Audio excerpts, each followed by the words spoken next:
E o Pedro Rizzo no UFC foi tão sensacional que o próprio rei de Couture reconheceu que a luta mais dura entre todos os 25 combates do cartel foi o confronto com o brasileiro em maio de 2001. A gente segue com a entrevista com o veterano idolatrado no mundo todo e certamente um dos maiores responsáveis pela construção da imagem positiva que retrata o MMA moderno. There are very few human beings in this world that have the kind of drive and determination, follow through, and the ability to achieve their potential like Randy Couture has. He's just a rare, rare human being.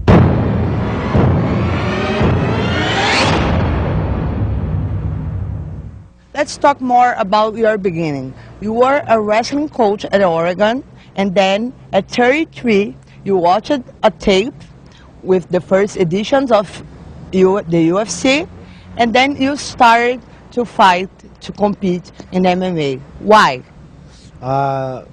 Really on a whim. It looked like fun. It was intriguing. The sport was intriguing.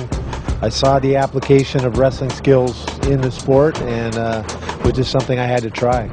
And who did you see? Who did you admire at the time?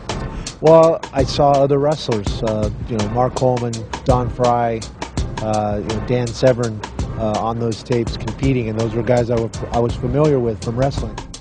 My family thought I was crazy. I have gotten that look, I guess, a few times in my life, like, really? Are you serious?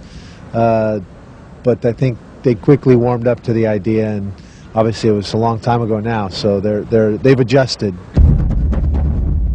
And it's ironic because now your wife and your son are athletes in MMA.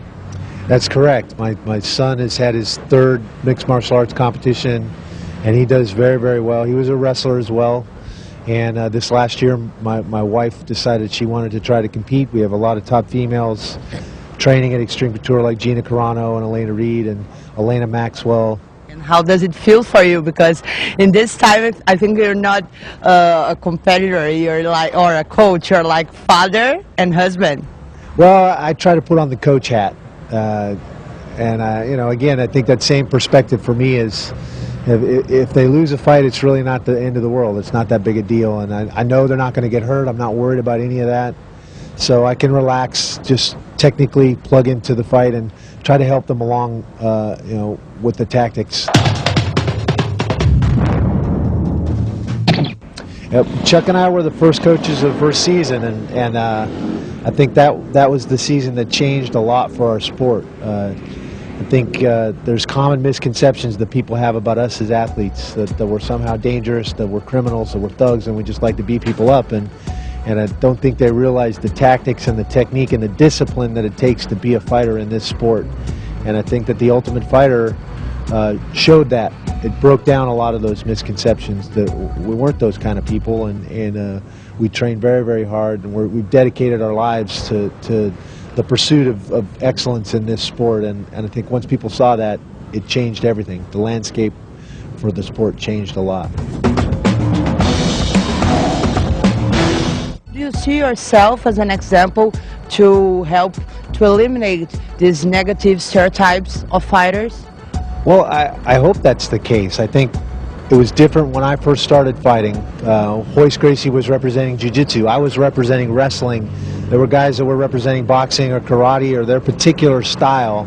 And I think we all kind of came together and realized that there was no one style. And you know, I set out to represent wrestling in a positive way. This is what wrestlers are like. This is how we are as people. This is how we work. This is how we compete. And I think soon kind of found myself in this role as well, this is what mixed martial artists are. And I kind of relished and enjoyed that role, and kind of wanted to be an example, be myself, first of all, and be an example of how athletes should be. You know, our fans are fantastic, and so to make it difficult on them or not respond to them, and trust me, it can be overwhelming at times when you're mobbed by a bunch of them. But I think that, you know, try to be an example of how we should act, how we should be. You know, and I'm not perfect, but I do the best I can.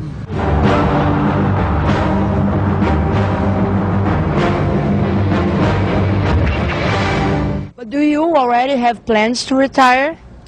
No plans. I'm kind of just taking it one fight at a time, and you know, you evaluate your training, you evaluate your performance in that competition. I still feel like I'm getting better as an athlete and improving skills and improving my tactics and technique and conditioning. So as long as I keep meeting those standards for which I've set, I'll keep looking at one fight at a time and just go.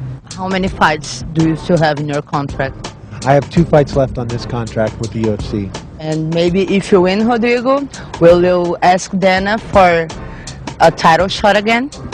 Yeah, we'll just see what happens. See how the Mir and Lesnar settles, and certainly it would be nice to be back in the championship fight for sure.